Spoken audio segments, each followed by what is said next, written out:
All right, I'm good. Yeah, I'm good. I'm recording. All right, Nicholas, you ready? Ready?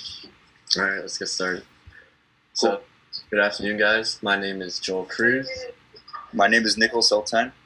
We're doing our presentation on self-replicating systems, which is going to be about a network of machines heavily related to space exploration.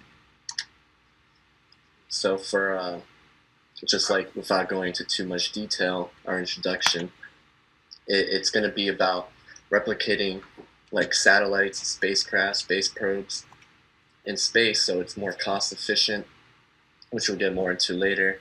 Because space exploration right now is an extremely expensive thing that we do. We've been doing it for years, and we want to always try to figure out the fastest, most cost efficient way to do it. Right, and our proposal um, would make it so that we have exponential growth over the time period of production. So we're going to talk about the scale and the scope of the project as we go along, and we're going to mainly focus on the network that these probes form, and so that allows us to, like Joel said, gather data and materials and be able to progress forward.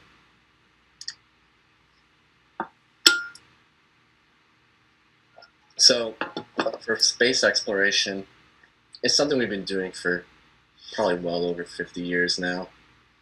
I see it's important because it's something we teach through curriculum, through every grade. It helps advance technology, science. It's kind of been like a space race with every country in the world, too. The problem is space exploration is something that's been extremely costly, billions of dollars through the years, up to possibly trillions since we started. And it's something that also takes a very long time in terms of just the moon, traveling to different planets, rovers, everything like that. And it's been mostly public. The U.S. government has been backing this up. So there's not a lot of private companies unless it's privately funded by billionaires. And as you can see, Elon Musk, Jeff Bezos.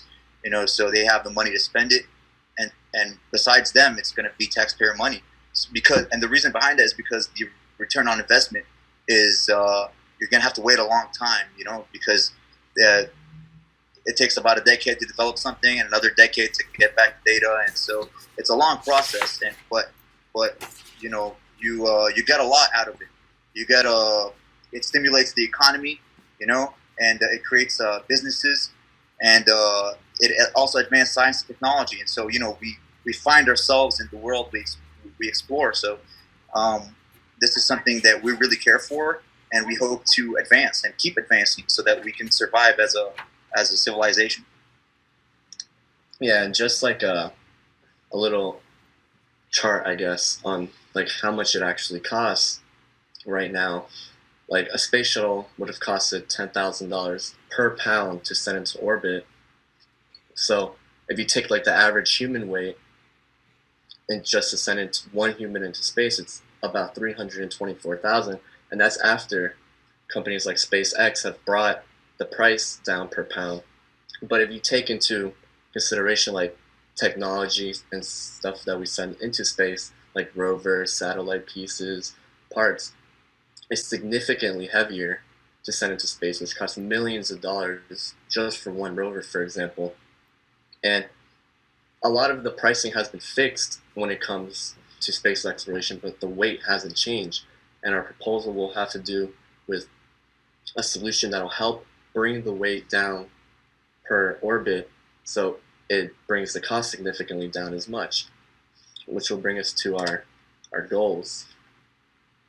Precise, though, how we aim to bring the weight down so we can bring the price down too, is that we aim to develop a framework where we can create those probes or the structure of these probes in situ, either on the moon, on an asteroid, on another moon, or on another planet. And so that way, we were talking about we saw the gravitational force on Earth, And so it's 16% of that on the moon, for instance. So if you were to shoot something up on the moon, it's going to take you less energy, and then less energy equals, less resources. Less resources equals less money. So you're spending less by sending something up in space, but you got to create it there so that when you send it from here, it's already less. So long story short, you want to send up the key components. So you send up the CPU, the motherboard, the sensors that you can't replicate on the moon, but then the frame, the structure of the actual object, in this case, CubeSats, for instance, that you can send up as probes in space, and then they can gather data about their environment. You can send them up through a rocket, and you can actually just send the motherboard and stuff, and then over there you can make the structure, the metal. So because you can mine the asteroid, you can mine the environment, and so that gives us a network of probes, and then we're able to expand through the universe and then explore. Yeah, and that also brings the self-replicating robots into play, where we would have drone rovers or like 3D printing on the moon, using the moon's resources to create these metal frames, these outer frames of these CubeSats or mini satellites, where we wouldn't have to ship these parts from the Earth with all that extra weight. It would already be made on the planet that we're doing the mission on, and all we'd have to send up is just the lighter stuff, the CPU, motherboard, which is significantly lighter in weight, and opposed to bringing like the entire outer frame of what you're throwing up there as well. As for our project schedule, we know it's a very ambitious research, and just for weeks 1 through 5, it's just tentative where we would like to start our research. We just spend week 1 researching the current technology. There's a lot of resources on NASA website, scholarly. It's stuff that's even been talked about for quite a while through these bigger companies on how to improve the way, and it's just another idea we're throwing out there. We lay out the scope of the project. They have like NASA's websites, these open source codes for all kinds of things: aerospace engineering, mechanical engineering, even autonomous systems like AI, self-replicating robots, that they have all these open source codes that you can already work on, experiment with them. And so we spent a lot of time doing that, finish our research paper, and hopefully even get it published at some point. That's correct. And this project schedule, like we said, is kind of tentative to change as we go along, depending on the adversity we face through this research. But we can hopefully come up with a proper way, at least, of progressing forward. And, yeah, thank you. Thank you for listening. We want to say some final notes, mainly regarding space exploration and the network we want to create in space. So, as humans, we find it very difficult to live on other planets. So sending machines and a network of machines that they can transmit data between each other through radio waves is actually it would help us a lot pass the great filter and be able to survive and progress forward. Yeah, and we feel that the technology of this self-replicating robot, whether it's from artificial intelligence or even remote control from Earth, could be a huge step in reducing the cost. Because, as we said earlier, the cost to send isn't that expensive. It's more so the weight that multiplies onto that cost that makes it a very expensive mission for any time we do any sort of space exploration in general. And yeah, and here are references. If any of you guys are more interested in it, we can link them with our submission and stuff and figure out a way so you guys can get hold of them. But if you guys have any questions, now would be the time. Thank you again. Mm-hmm. All right, so we're gonna start the Q&A. So I'll let you guys know when we get to 5 minutes. Yes, sir. I want to ask you guys, how did you guys come up with the idea to do a research on this topic specifically? Because it's a very specific topic. Actually, Nick came up mostly. He's the one who sparked it up to me. Something he's been researching for a while. If you want to elaborate a little bit more, Nick. Sure. So it's so this idea has been along, for about 70 years now, and the first person who came up with it proved it theoretically. If you're familiar with the von Neumann architecture, the person von Neumann, he's a mathematician from Hungary, moved to America in around about like 10 years before the World War, and then was lecturing at Princeton, and then he moved on to be part of the Manhattan Project for the atomic bomb. So this guy was very interested in computers at that point, and so he developed the von Neumann architecture, which is pretty much the modern computer. So he also proposed this idea of self-replicating systems, and so he proved it theoretically using automata. If taking discrete structures, you're kind of familiar with it. So self-replicating automata was then an engineering problem. So that's kind of where we're at, and so a lot of industries tried to tackle it. One of them was the space industry because it proposed space exploration, and another part was DARPA, the Department of Advanced Research Projects for the military, and also so they tried to take this problem, and it's a very complex problem, and I hope you guys were interested. And so does that answer your question? My background is in space. Yeah, Thanks. Sure. I have a question. What's up? Yeah. So, just like, has something like this has there ever been I guess already built, done, either for space or even on a smaller scale, just off of what you guys have found so far? Just there has been tests on our planet, at least Earth, of self-replicating robots, and they have been relatively successful. But I wouldn't say anything on the scope of actually on other planets is something that has to be proposed. But the idea has been out there. It's just something we want to build upon. Yeah, exactly. And there has been research done by other universities that, if you're interested, you can look up. And they use Lego pieces, and they build. They make robots, build other robots. So they also use they provide them with the circuitry and the cables and the things that you can't really replicate easily.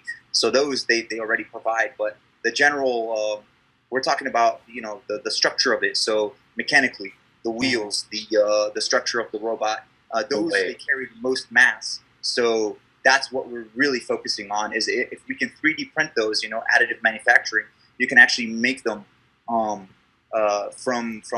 raw material. You can grab iron, titanium, depending on the asteroid or planet, what's abundant over there. So then you can melt it, and anything with a melting point, you can throw in a 3D printer, and then you can have a robot. Yeah, well said. Yeah, it's a pretty cool idea. Any other questions? I just have a quick comment. So usually when we talk about reducing weights and how what that impact is, we're talking on the scale of millions of dollars of taxpayer money, because you're saying mostly it's government funded. How are you planning to do the impacts to us, to make it more tangible? Because just as a suggestion, sometimes making it tangible is a little hard. So I would say, this could fund these kind of programs, right, that are currently without funding or are looking for funding, and that might be a good way to go about it. Oh, I see what you're trying to say. Oh, okay. Right, because we're going to give the same amount of taxes every year, probably, right, or it's going to go up. It's not going to reduce our taxes any. So it's okay, where's this money distribution going to go into? That might be a cool angle for impacts. Yeah, unfortunately, realistically, it probably wouldn't affect how much we pay in taxes. Right, ever. Right. But I feel like it would be a better way for the money that we are paying in taxes to at least be used, I guess, more properly, more efficiently. Because no matter what, at the end of the day, space exploration is something that's always going to be coming out of our tax. So if it is, why not try to create something to improve it, to make it better, so we actually see our taxpayer money actually being put to better use, more efficient use, if that makes any sense. If that answers your question. Yeah. And I think that's the end of the Q&A. We're at a little bit over 5 minutes. Okay. Yeah, and your time on the main presentation. Sorry, you cut out. Thanks again. I said your time, like your length on the main presentation was good. You guys were good. Perfect. Thank you guys for listening. All right, so the next group I see on here was Matthew and Eric. Yeah, I'll start sharing right now. Can you guys see my screen? Yep. Yes. I think you're good to go. So I'm Matthew Navarro.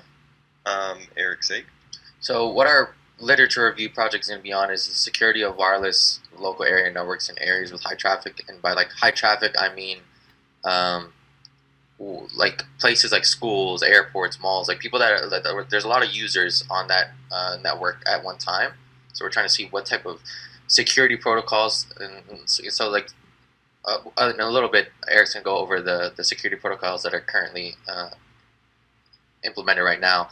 But we want to see what type of security protocols would be beneficial to users in terms of protecting them from hackers, malicious attacks, and stuff like that. Right. So there are a few security protocols that have already been created.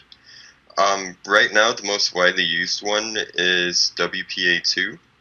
It is pretty secure. It's not completely secure, however, but it does take a lot of resources to be able to hack into that. There's WEP, which is one of the first ones. That's the one all the way on the left.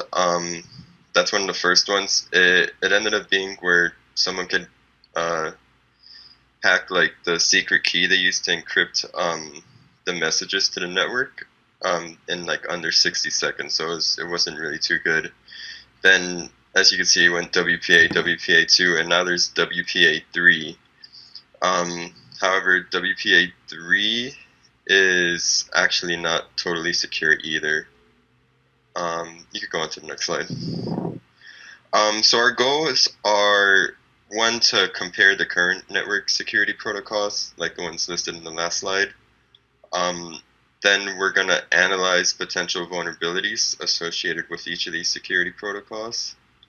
And then by doing this, hopefully we can gain some insights on how secure it is to connect to large wireless network areas, such as like if you're on the UCF network, the UCF Wi-Fi. Is your data secure while you're using it? Okay. So to conclude our proposal, again, our literature review will be an extensive dive into like what security protocols are involved with like a wireless local area network. So what type of security protocols are, and in our case, we want to look at specifically, or not specifically, but mainly something that like UCF would use, right? Just because we want to make sure that when we're in school and we're on campus, it's nice to know that we're protected and that no one could just grab our information from our computer and use it for whatever malicious intent they have. So, and of those security protocols that we were looking into, which one would be more suitable to protect us in these high traffic environments? So, and these are our references and questions.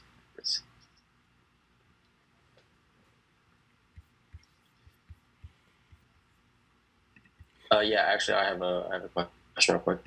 Okay, So, sure. are there any other WLAN security protocols that could be in use, or is it just the WPA system that is currently used? No, there's definitely more that are in use, or not. Well, not like widely used, but there's definitely more protocols that that are available. But the most widely used one, like I said, is the WPA2. It provides a really decent level of security, and it's also pretty easy to set up. So, hope that answers your question.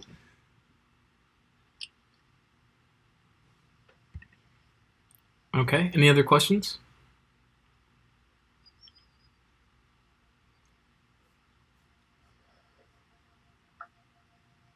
Don't be shy.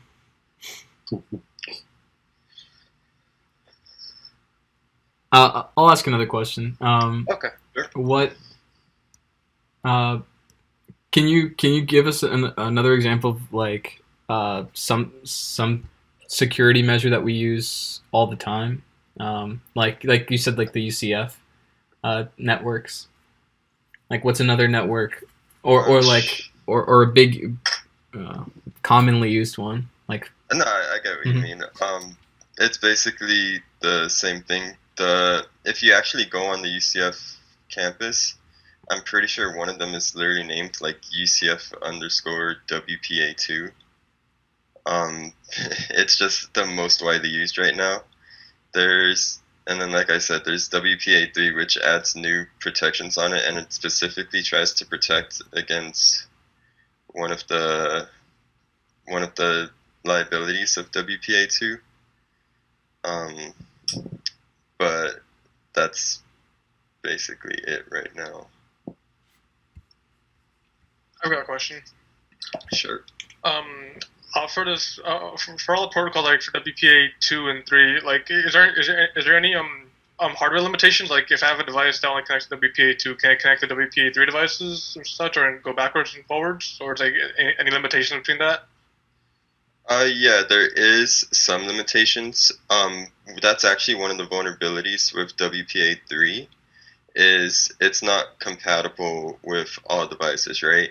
So if, let's say I'm not 100% sure on it because I just did this for the proposal, but I was reading into how for a moment, it lowers its standards. So it could become compatible with that WPA2. Okay. And in that moment when it's doing that, theoretically it's possible to get into that information and make it unsecure in that moment.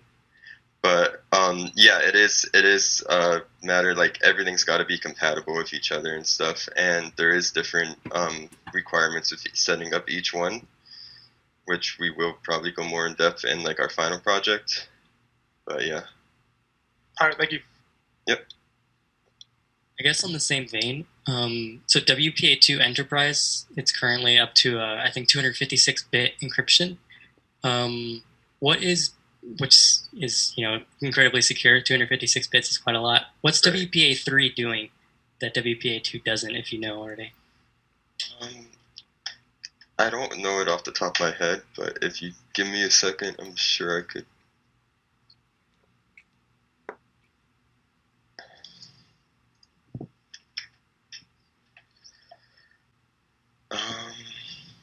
Nah, I don't know off the top of my. Do you know, Matthew, by any chance? I don't remember. I remember reading about this in one of the papers, but like I don't know it off the top of my head. I don't remember it too much.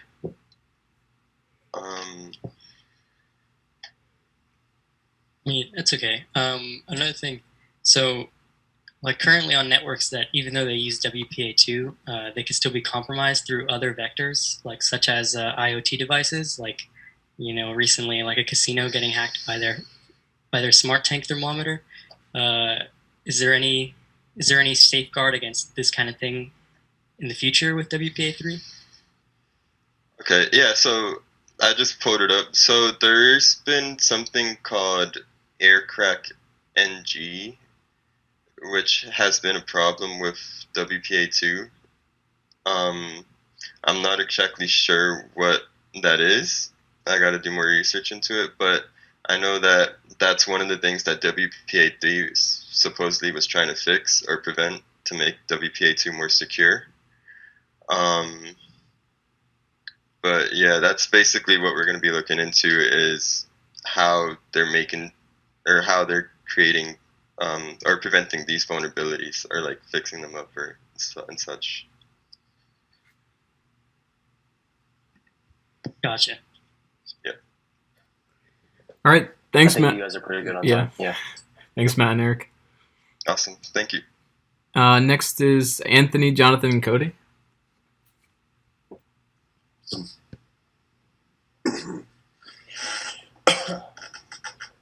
Matthew, can you get the slides up? Awesome. Thank you. All right. Whenever you're ready. So this is Pay Per Click, and I'm Jonathan. I'm Cody. I'm Anthony. So you can go ahead, you know. Sorry, there we go. It's okay.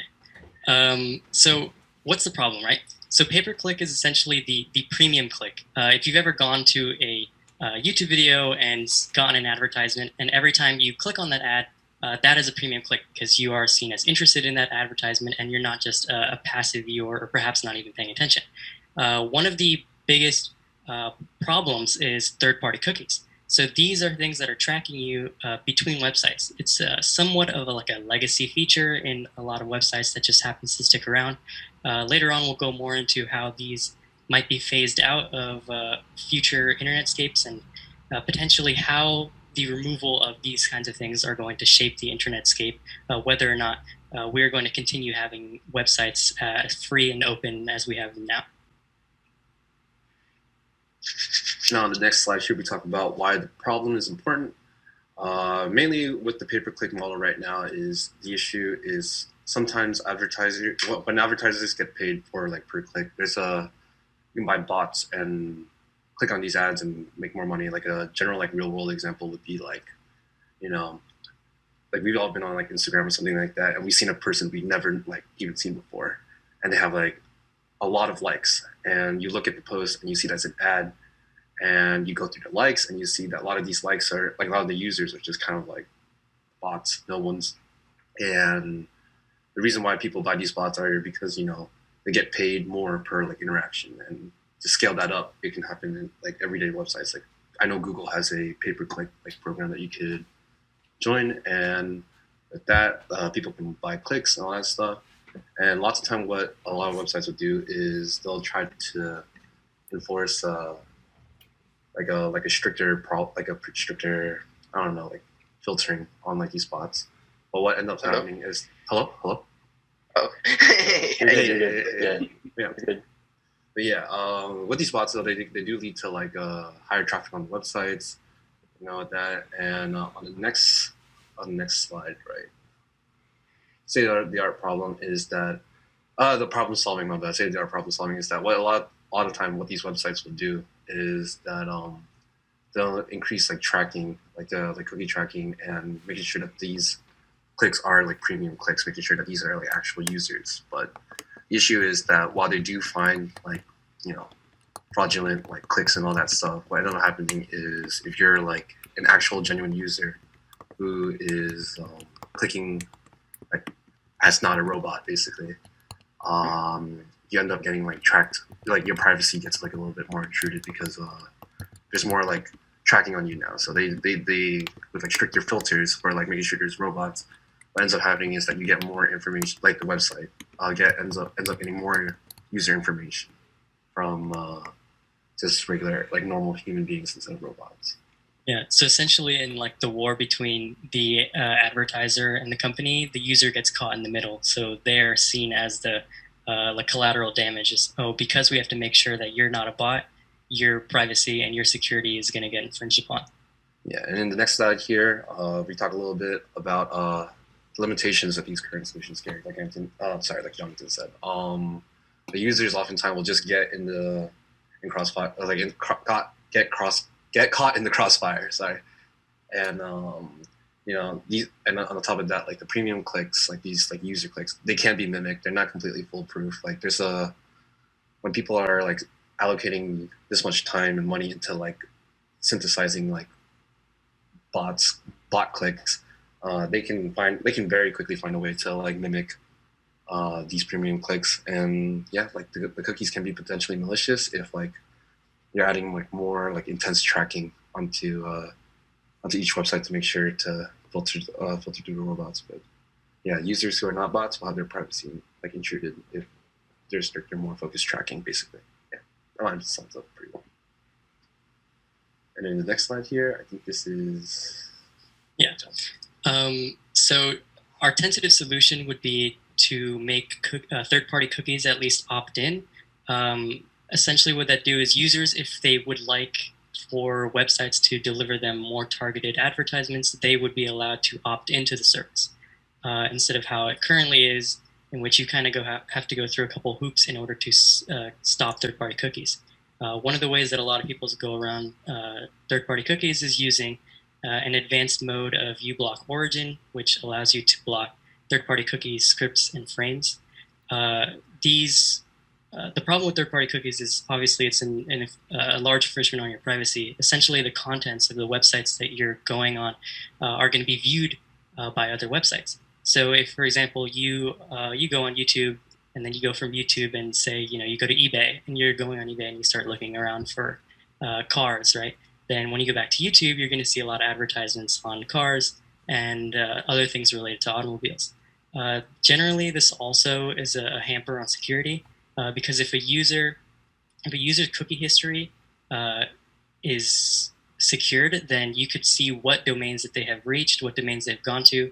And actually, recently, the vector of attack for EA, if you guys have heard about them getting hacked, was because a hacker was able to acquire the cookie history of one of the tech supports and see the domain that they use to share files. And because of that, they were able to social engineer one of the admins of that web service and gain the source code of a lot of EA's projects. Another interesting thing are called super cookies. So these are cookies that are injected into your file system from your internet service provider whenever you visit a site that is not end-to-end encrypted, so isn't HTTPS. A lot of the times when you're clicking on a link and you get redirected, the middleman website is not HTTPS, and that is a vector that people can inject. Your ISP can inject these super cookies, and essentially these are very hard to delete. They don't get deleted by common cookie deleter websites or by your browser because they're not stored in the same place. And essentially what it lets you do is it lets any website who finds these super cookies to know exactly what websites you visited, not just the contents. The downsides, of course, of removing these third-party cookies would be potentially websites might have to introduce other forms of generating revenue, such as paywalls, subscriptions. As far as unforeseeable replacement, the internet could become more of a cable-type situation, kind of what we have with streaming services, where if you wanted to access Google services, you have to pay some kind of subscription, like if you wanted to go to YouTube or use Gmail and such like that. Or you could opt in to use third-party cookies and not have to pay for this. So it gives the user more choice whether or not they want to sacrifice their privacy and their security in exchange for tracking and targeted ads. And then, so the outcome to pretty much fix the problem right now, I mean, in a perfect world, no one wants any other information to technically be tracked or monitored. But right now, the only real solution is Google replacing third-party cookies with their own, they're calling their private-owned sandbox.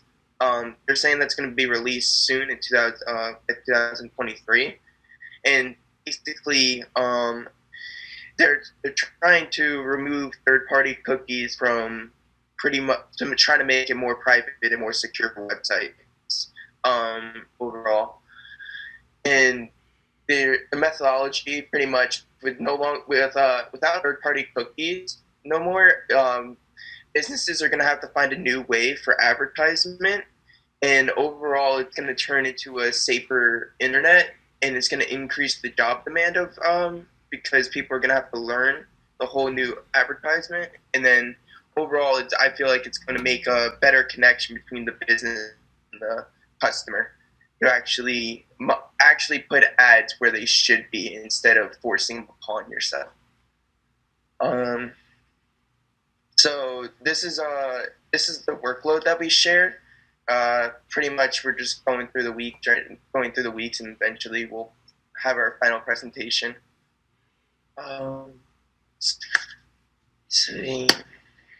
So pretty much our goal was pretty much just to cover a topic with the literature review and provide some interesting information on this topic because this is very important when it comes to web development, due to the fact of you need advertisement in order for people to come to your site. It's a very key part in web development, because you can have the best site in the world, but if no one knows about it, your site is pretty much worthless. So yeah, and then this is our resources that we use. If you want to find more about the private sandbox and the whole thing, that this would be a great link to go to.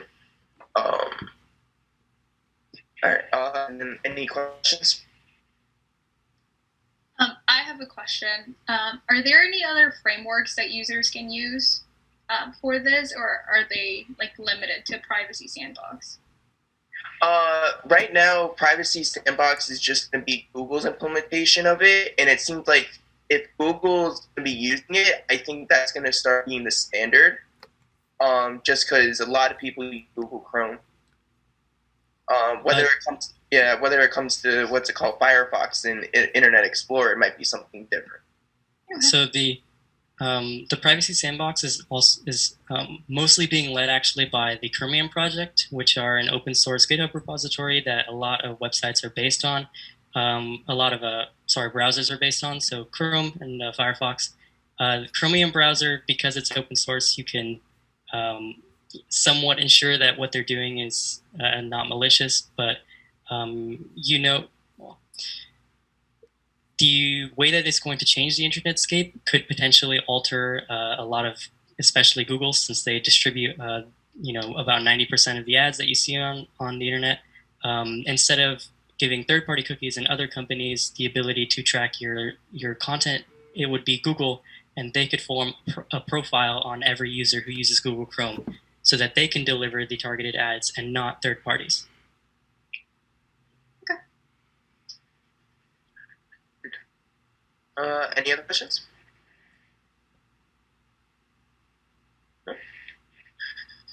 Yes, actually, I have a question.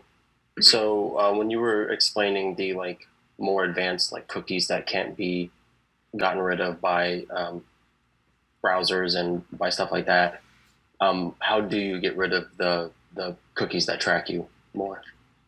So I'll go ahead into this. Go ahead. So so those are super cookies, and because there's really no easy way to get rid of them. However, you can make sure that they can't be activated by only visiting websites that are encrypted with HTTPS. A lot of browsers will give you an option in the settings that say only visit HTTPS.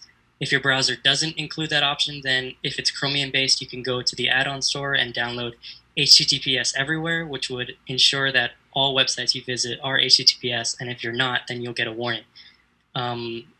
That's generally the only way. If you've already gotten a super cookie on your system, then where it could be in your file system is unknown and essentially undeletable. So. I have a quick question. If you opened a private window, how would that affect your security with the cookies? We talked about in class how if you're searching for plane tickets to open a private window so that your data's not saved on there, how does that affect that here? Well, even let's say incognito mode, right? It still technically gets saved, whether it shows it or not. Sorry, what was your full question? That if your information is still saved, even though you are on the private window or not. Yeah, so I can go more into the cookie stuff if you want, Ant. Yeah. So on a private window, the idea behind private windows is that every time you close the browser, the private window session, that all cookies and all information are deleted. However, they obviously don't delete super cookies, so if you happen to visit a website that is not HTTPS, then you will still be tracked, and your data from that website will still go to the website owner. No matter what, a lot of websites, depending on the implementation of the private window, so if, for example, you're using a browser like Brave, whenever you go into the private window, you actually open a Tor browser session, which uses containerized virtual tabs, and these containers are completely isolated from the rest of your file system and from the rest of your browser tab or the rest of your history. But most implementations in other web browsers do not use Tor or containerized tabs, and in situations like that, cookie data from the rest of your browser could still be extracted from the website you visit, depending on their implementation. Okay, thank you. No problem. Any more questions? All right. All right. Well, thank you, everyone. Thank you, everyone. Good job, guys.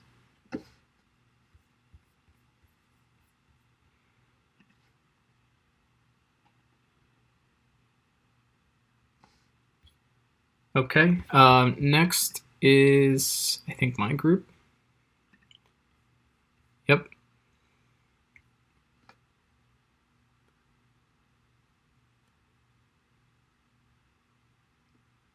One second.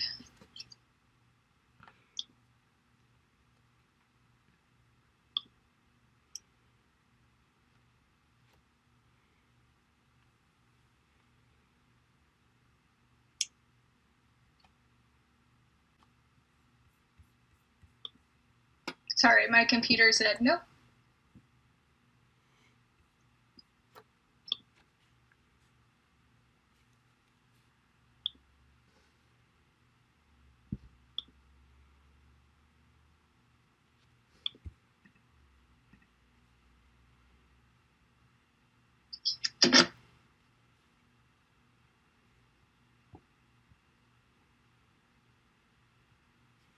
Having some technical issue. The won't load. Okay, I can share. Give me a second. Yeah, you guys are good. You got plenty of time.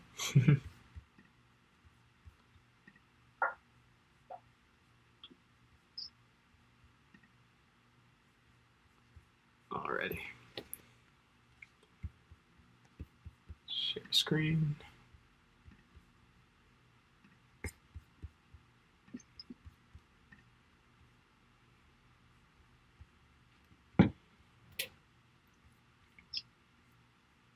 Okay, can everyone see my screen?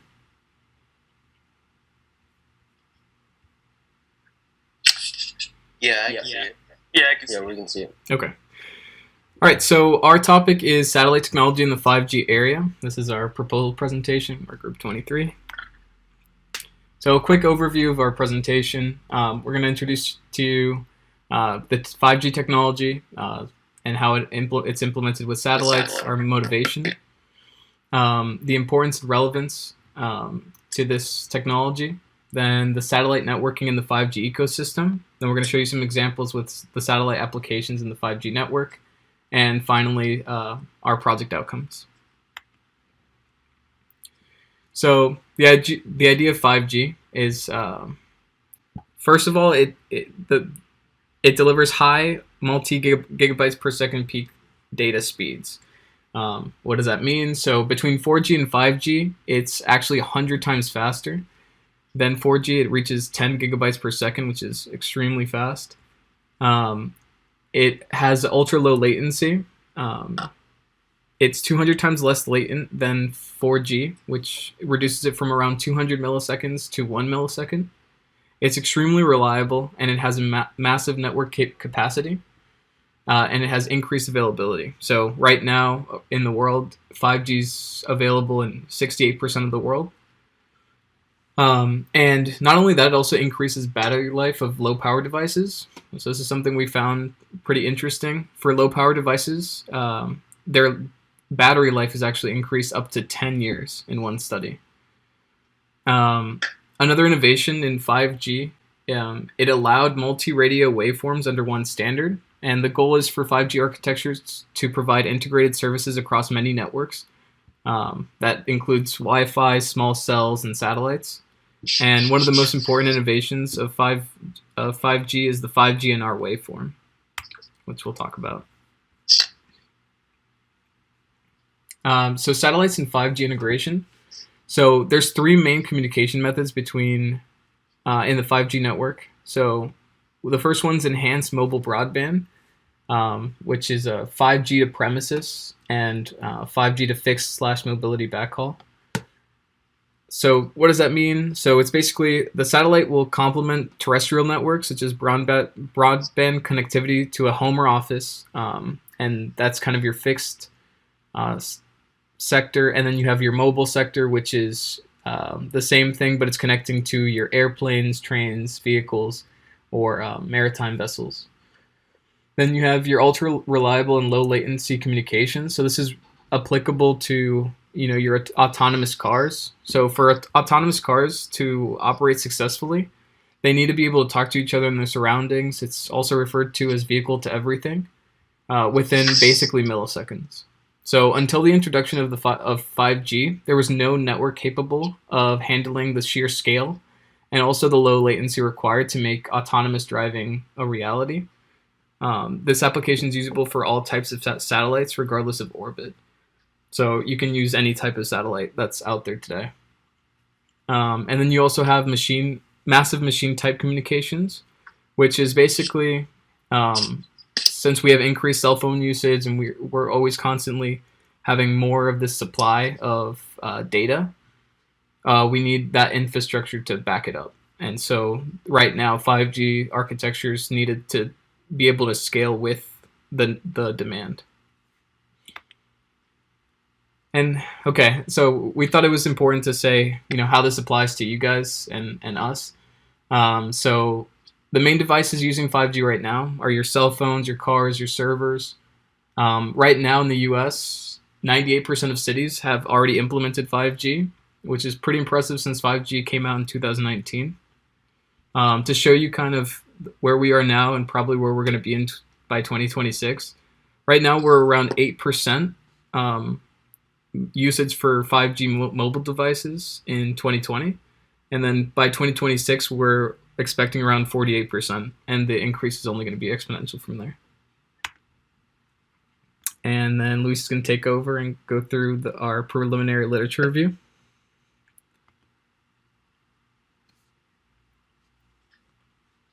Great. So first, we would like to talk about satellite networking and the 5G ecosystem.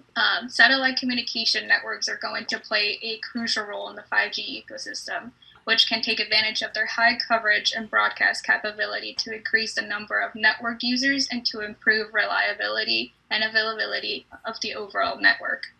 Implementing satellite communication networks can help increase the capabilities of terrestrial networks, contributing to the achievement of some of the 5G key performance indicators.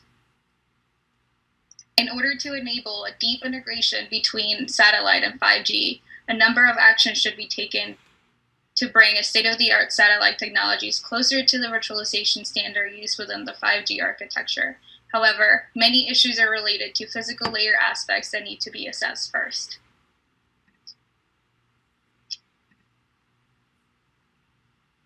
Many current satellite communication networks are based on proprietary hardware, which hinders the integration with future 5G terrestrial networks, as well as the adoption of new protocols and algorithms. Therefore, we will be covering the two main models that are emerging in the networking scenario that can help this perspective. These two models are the software-defined networking and network functions virtualization. Lastly, we would also like to cover the proposed solutions and open challenges of the satellite network and implementation.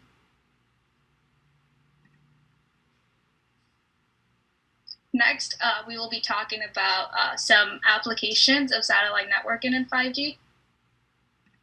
So the first applications we'll look at is satellite in the military. The military has been using satellite for a long time now in GPS, in sensing, to increase our accuracy in enemy movement and so on and so forth. And we continue to adopt satellite technology in current technology that doesn't use it yet. So, for example, Link 16 is a communication network that the U.S. Military branches use to communicate. The war fighters use it when they're on land, but the issue with this is that they can only communicate with allies that are in sight. So if the distance gets too large, the messages can't be sent between both parties. So a solution they're trying to do is they want Viasat to build a satellite that incorporates the Link 16 technology in a satellite, so that way we can communicate with allies that are further away in larger distances. An issue with that is that once you go to satellite, you're prone to hackers and to illegal organizations trying to act it.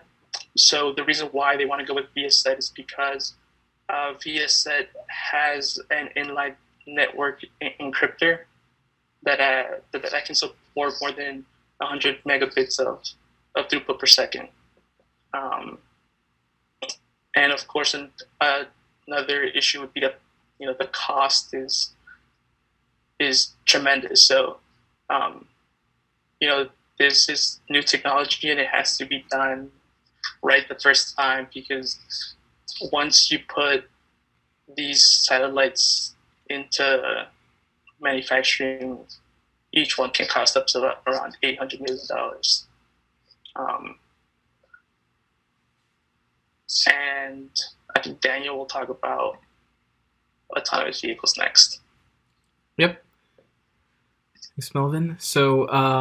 So satellite use in autonomous cars. So I thought this quote was basically summed it up really well. So the reliability, efficiency, and cost effectiveness of an autonomous vehicle depends mainly on how judiciously its navigation sensors, perception unit, and computer control is incorporated. So like I said before, the 5G network's really the only network that was able to implement autonomous cars effectively, especially like across a large area, right?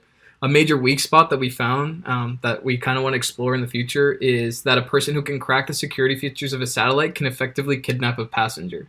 So since autonomous cars are location oriented and they use satellite navigation to tell them where to go, someone that can hack those cars can effectively kidnap a person, lock them in the car and then drive them somewhere. So something we want to explore definitely is, how that goes, how you go about combating that, what security features, and what we found out so far is that encryption's really the only way to combat it, and we want to kind of figure out a little bit more about that for our final presentation. Overall, though, we know we have a lot more to learn in our project. Some things we do want to focus on is other main sources of weakness or negative exposure for these technologies. How encryption works and function with satellite operations, because it's a large distance. How do you encrypt all these signals over to a low Earth orbit satellite? And other maybe more secure security measures taken or implemented with 5G to prevent threats to us, to the users. And then Lisa's going to go over some project outcomes. So basically, our expected outcomes for this project is to understand the improved capabilities of implementing 5G to satellite technology, to be aware of the additional or increased threats when utilizing satellite network with 5G integration, and to outline the proposed solutions, either active or in progress, for satellite communication networks, as well as the ongoing challenges. In terms of our proposed schedule, today we will be finalizing the first phase of the project proposal, and then within the next 2 to 3 weeks, we will be working on the research phase and initial drafts, and then finally to get to finalize our presentation and paper for the last week that we will be presenting our final presentation. In terms of the division of tasks, I will be focusing on satellite networking and the 5G ecosystem. In terms of research and challenges, Daniel will be focusing on use in autonomous cars, and Melvin will focus on the use of satellites in the military. Here are some of our sources that we talked about today. And then lastly, thank you for listening. Do you guys have any questions? Yes. So with the implementation of 5G, is there any sort of infrastructure changes that need to be made to the existing 4G like satellites and stuff in order to like complement the 5G signal better. So in terms of hardware, not really. Most of these signals are still going to be able to travel the same way. It's more about the software updates and how you go about updating something that's in space. Because our ground systems are easy, right? But it's really how you're going to go about doing a software update in space. That's the more complicated part. Good question. Anyone else? So I've got a question. For the Tesla Starlink system, where they beam internet down from the satellites down to when you have down here on Earth, would it be similar to 5G, or is that a completely different technology they're using right there? So I believe it is similar based on the research that I've made so far. The Starlink system has been brought up in multiple research papers. However, right now I don't know exactly the relation and how that compares to 5G itself. Okay. All right, thank you. Yeah, it's similar technology. So the technology doesn't vary much. It's more about how it's more about the effect. So the Starlink might be able to be just as capable as the 5G system, but yeah, we have to do a little bit more research on that. All right, thanks. What's it called? Do you think 5G is just them putting their services on a private server so it seems faster? No, it's between 4G and 5G. You mean it's faster because it's just on a private server? Yeah. Do you think they just dedicate specific servers just to 5G so it seems faster? Yeah, I don't think so. Just because it's a whole network, right? You can't just dedicate one server to 5G. It has to be connected. It has to be integrated into the system. Designed. Gotcha. Yeah, because I haven't. It just seems exactly the same. It seems like they just that's what they were trying to do. Yeah, it's misleading because it's it's like an upgrade into a system like a PlayStation 2 versus a PlayStation 3. It's just a different system, but it's just better. But it's a whole it's a technology innovation. Anyone else? Do you think that with I suppose what SpaceX is doing with the satellite network, where every user could have internet no matter their location, would that replace and using Wi-Fi calling and Wi-Fi messaging, which is somewhat already of a standard? Do you think that would replace our need for services like 5G? We could just use Wi-Fi. I mean, it could definitely be Go ahead, Luis. Sorry. 5G also seeks to be available everywhere, which will be very similar to the purpose of Starlink. So they will be comparable and available readily anywhere. Yeah, they can definitely be competitors. I mean, no one's saying. I mean, it's a free market. It's all about who's going to give you the most data per second. I suppose the downside is having physical pylons for reception would mean that in areas that don't have 5G towers, then you'd be forced to use Wi-Fi. Or if you're ever in the situation the drive from Orlando to Miami, where you're in the middle where there's nothing, and you always have no signal or 3G. You know what I'm talking about? Yeah. Mm-hmm. I feel like most people would just be using Wi-Fi and Starlink because there's no physical need for anything besides what's in space. Well, some of the new 5G implementations are specifically for that issue. So instead of having a need for towers, you'll have satellites sending you the data directly. So you don't need cell phone towers. And so, yeah, so they're already looking at ways to solve that issue through 5G. Right, interesting prospect. See how Wi-Fi versus 5G goes. Yeah, we'll see. Any other questions? I think that's basically time, right, Kyle? Yeah, you guys are Yeah. good. All right. I'll stop sharing. Share screen. One share.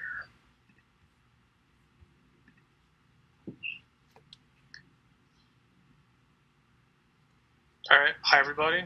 My name is Sean, and it's me and Kyle. I'm Kyle. Yep. So we did our project on VPNs. You can thank this title to Kyle. He came up with it all on his own. So what are VPNs? VPNs are basically a central virtual private network. So the way we use internet now is that for a computer, it sends out, every time we access a site, it goes to a server. Those servers are like California, New York, everywhere else. And for VPN, instead of you pinging every server, you ping the VPN, and the VPN is at one single server that's located in one area, and then that one server accesses every other server for you, and that server is encrypted, and your connection to that server is also encrypted, so it's much more secure way of accessing the internet. Recently, it's been a lot more people have using VPNs for personal use, with a lot more companies like they have TunnelBear, NordVPN, ExpressVPN, private internet access. This is recent, probably maybe 5 to 7 years. This used to be technology only for enterprise level. So like if you work for like Siemens and you're off in the field, you would use a VPN to connect to their secure network over the internet, without having anyone steal any data.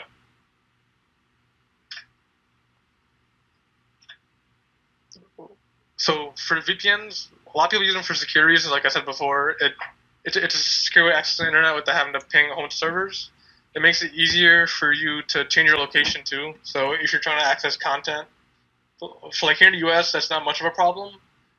Although there are we can access, if you use a VPN, you can change your location from a server in like Miami to a server over in like London, and then you'll get like the London version of Netflix, like the UK Netflix, and a lot of different things.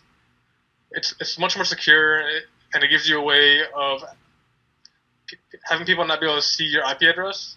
So in terms of, let's see, if you were to access websites like Google all the time, your ISP always sees you going Google. But if you're using a VPN, it shows you're accessing that VPN server, and it won't actually see that you're going to Google every time. Although you will still get cookies, your ISP or anyone trying to see what you're doing aren't able to see you're going to certain websites. All they see is you're going to this single server every time, or whatever server you choose to go to. Although VPNs can be used for, we'll say, nefarious activity, such as like trying to torrent illegal stuff or trying to access dark web to be more secure, overall VPNs are used by the general public right now to try to get more, to have more privacy when they're surfing the internet.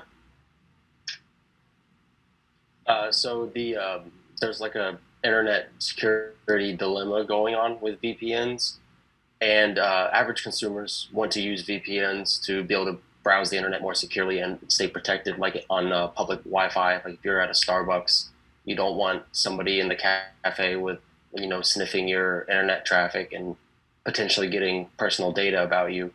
So average consumers want VPNs to stay protected.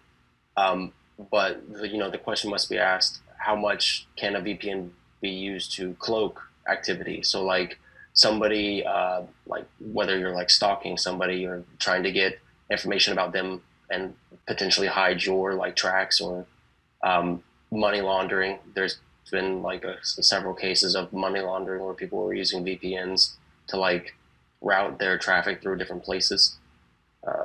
Next slide, Sean.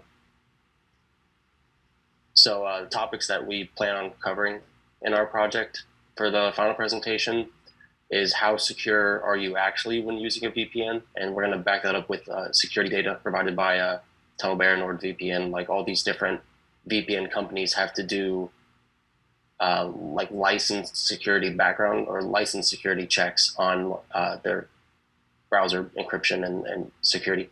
So we want to cover how secure you actually are using that.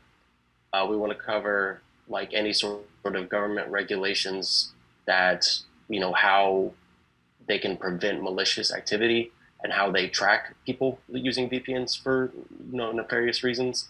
And is there a balance between using a VPN for just private security versus wanting to track people maliciously or like Sean said, visit the dark web and do things like that. All right, next slide. So yeah, that's basically the conclusion of our project, is just to see how VPNs can best protect the users while cutting down on any sort of negative aspects of VPN, whether that be latency as well. Like when you use a VPN, you tend to have signal latency because instead of your connection going straight to the destination that you want to reach, it's getting routed around to a VPN server, and that tends to just take time. And it may not seem like much, but if there's VPNs that ping multiple VPN servers, and you can see latency in the seconds range instead of the millisecond range, and that's not ideal for mobile use or any sort of time sensitive browsing. And I believe that's it, Sean. References, just basic references for the project. Questions? I do have a question. So, Apple recently announced Private Relay. I don't know if you guys are familiar. Yeah, so they did. it's basically their own VPN plus more features. Are you planning on covering that? Yes, they did just announce that was for their last WWDC 21. They announced that it's gonna be included with iCloud as long as you subscribe to any iCloud stuff. You are included in their VPN. I have to see if it's been rolled out yet or not. But if they implement it better than most, it might be one of the top VPNs out, depending on how secure it is and how fast it is. Because, like we said before, VPNs have to reroute stuff, so it tends to give more latency and slower speeds. So if they can find a way around that, because they have enough money to just throw money at stuff like that, then it might end up being a very good VPN in the end. Yeah, I was just asking. I'm currently on the dev beta, and it's not working as of right now. It's very. I imagine because for VPN to work well, especially for areas of the U.S., if you have to have a server in every state, because if a server is too far, then your ping is too high, and it ruins the experience. But I do think it might be something interesting to cover, just because of how huge Apple's impact is. Yeah, definitely. Yeah. Any other questions?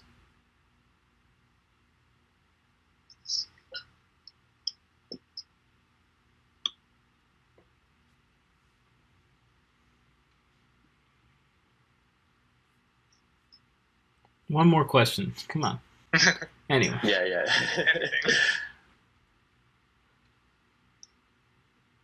Do you personally use any VPNs right now? I do use VPN. I use Molvad. I think you do, yeah. Yeah, I use Molvad. It lets you choose where you want your server to go. They're so serious about security is that when you sign up for an account, you don't even use an email. So they generate a 16-digit code. You save this code and you log in with it once, and you just pay. They run a security audit.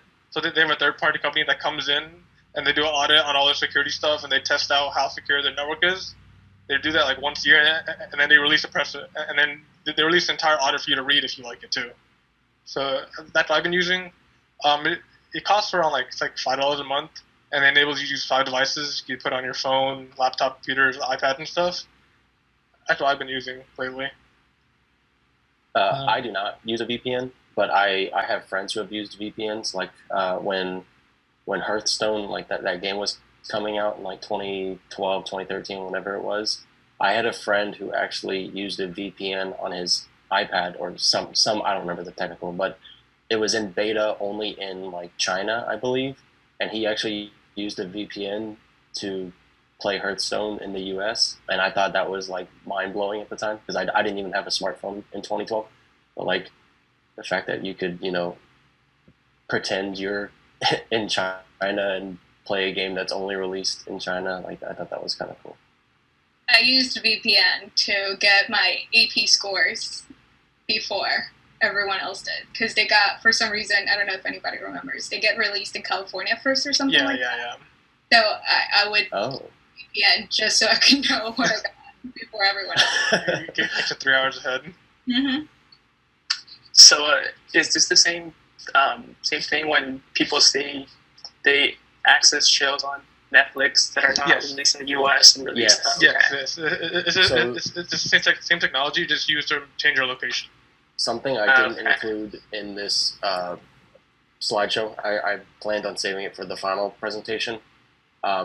So VPNs really are used predominantly in East Asian countries like China and India because of the government crackdowns on what content they can consume. Yeah, they have heavy content So restrictions. there are many Chinese people who use VPNs to watch American content on Netflix because it's censored by their government.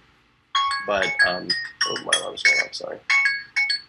But so a lot of people in China and India use VPNs to watch American Netflix because it is censored by their Chinese government. And I haven't done any research on what the Chinese government does to crack down on that. And I don't know if I will be able to find any information on what the Chinese government does to crack down on that. But I want to look into that as well. Okay, that's cool.